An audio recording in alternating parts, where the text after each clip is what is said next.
Hey folks, welcome back to the channel. My name is Mordecai the Hunter, and I'm here to help you shoot better at cowboy action. One of the things I always tell people to do if they want to improve is to record their stages so they can see where they're losing time. And in the past, I've always asked people to hold a camera phone for me so that I can review my stages later. Today, I wanted to do a cowboy review on my latest toy, which is an Insta360 1x2 360-degree camera. Full disclosure, I bought this camera with my own money and am in no way sponsored by Insta360. Not that I didn't try, they just never responded to my emails. Anyway, the plan is to give you an idea of the cool stuff you can do with it, talk about the lessons I learned trying to use it, and give you an idea of whether or not you should spend your money on one. So, let's jump right in.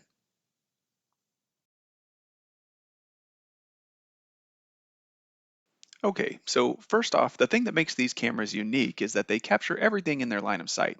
So you don't really have to worry about angles or stepping out of the frame. You can just throw it down somewhere and then go back to focusing on the stage. You do want to make sure that you're in the line of sight, but you don't have to worry about looking through a viewfinder or anything. I had a few stages where I put it down behind me like normal, but I also tried putting it on the firing line between tables, which I really liked. Because the camera is set slightly forward, I had a great view of what I was doing with the guns. I'd also seen some videos where they put the camera down range, which is an angle you could never get from a person holding your phone.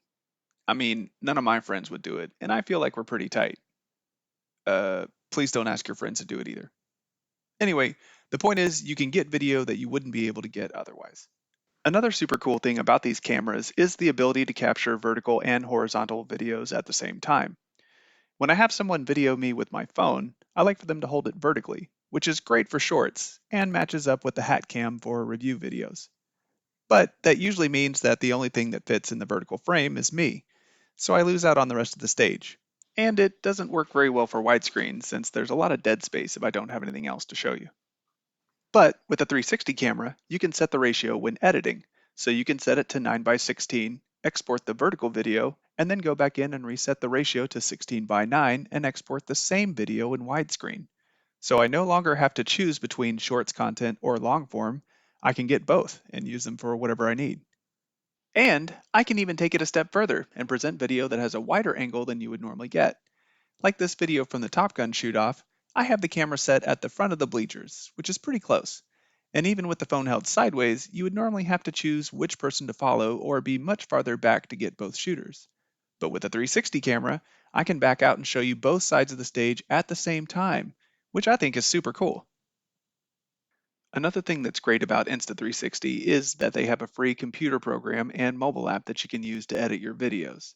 They also have an Adobe Premiere plugin that you can use, but I'm not that fancy and the free version works just fine.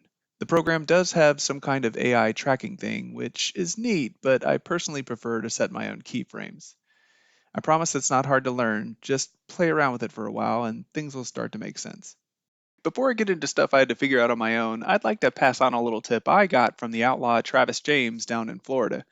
He runs the SAS Florida channel, and if you don't follow it, you should, so I'll put a link in the description.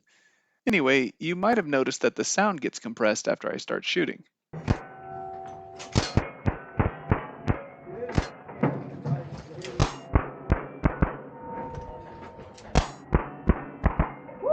1809, clean.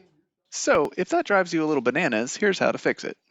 Okay, so turn the device on and drag the screen down to get to the settings. Then click on the little microphone icon and make sure that it is set to 360 direction focus and not wind reduction. The wind reduction feature is what's making the sound compress and made all of my land run video sound wonky. So, thanks again, Travis. This sounds way better.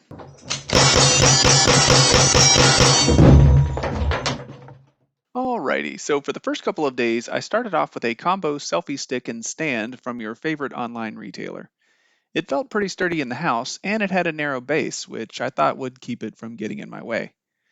What I did not anticipate were the brisk winds we had to deal with on the first four stages. Okay, so kidding aside, it was super windy, and it did try to fall over a few times while I was standing at the loading table. So I ended up going to the store that night to pick up something more sturdy. However, this is a good time to mention that I was super glad I bought one of the premium lens protectors. I don't think the camera would have survived without it. Anyway, the more sturdy tripod did take up way more space, but it wasn't as big of a challenge to place as I thought it would be. For the most part, I could put it in the middle of a stage somewhere between tables, and it was out of the way. I did have a couple of stages where I put it in front of a prop, which wasn't a big deal for the vertical videos, but when I realized I could get horizontal videos too, I was a little sad that I had blocked the targets. Now, I have since purchased one of those adjustable arms with a clamp on it, and I think that may be my new favorite. It takes up even less space than the stand, and it has really opened up my options on placement. Because I can get it in place overhead, it can capture stages where the space is tight, and videoing with a phone would be really challenging. Now, there are a couple of things to keep in mind here for new 360 users. First off, don't forget the camera is stationary, so you need to pick a spot that has a good line of sight on all of the shooting positions. There may be some stages where you can't do that, but it's something to keep in mind. Another pro tip is to have the camera lenses facing to either side of the stage, with the side of the camera pointed downrange. Because the camera is stitching two videos together, there can be a line in the middle of your 360 video, but it won't be as noticeable if it's in the frame where you're running through it as opposed to cutting through your rifle barrel or something like that. If you don't want to use a stand, I did try just letting people hold it, which had some interesting results.